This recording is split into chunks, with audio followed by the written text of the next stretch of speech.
Hello everyone, welcome to this little video which will explain my settings that I use in Gran Turismo, just generally really though.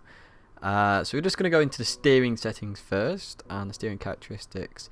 So obviously I use simulation, power assisted steering's off. Now before they changed the options it used to be force feedback 4 or 5, so I've set it back to 4 and I've put the sensitivity at 10.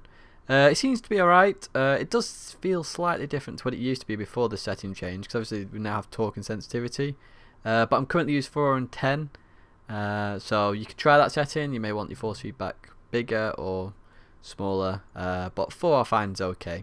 So as some of you know, I use a G27, so the usual buttons. I've got the gear down, I've got the gear up, rear view on the left hand side, and nitro is obviously for the Sierra time trials now on the right button.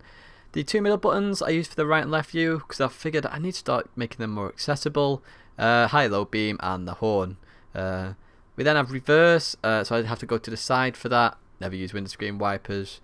No point for the X, and then handbrake stand on the left. Just I don't use it. So we've got the ghost on the left button, and then obviously we've got the RA function menu. It's always handy to have that set up right, because obviously in some situations you will want to change brake bias where you can do that, and you can do that in quick match races. So that's something to think about. So they're generally the settings. Obviously nothing major there. I mean, I don't use a handbrake, and the main buttons I will need are actually on the steering wheel, the top 6 buttons. So that's basically the settings for the steering wheel. I figured I'd show you what I use for my car. Generally you'll notice that most of my cars are yellow. That's sort of my favourite colour for a car, so that's why I use that. So I'm generally use liquid yellow. And as for the driver number, I always race as number 18 where I can. Generally I wouldn't race with a number otherwise. So I use the type E base, type C into type face, and then the number 18. You can have a guess at what that number is, but I'm not going to say. So finally, the other thing people ask me quite often with settings is what I use in any given setting. So obviously we've got time trials, races, anything like that really. So what I'm going to do now is I'm just going to show you the settings I try to aim for in every single event I do, because these are the best settings I find to race in the most realistic way.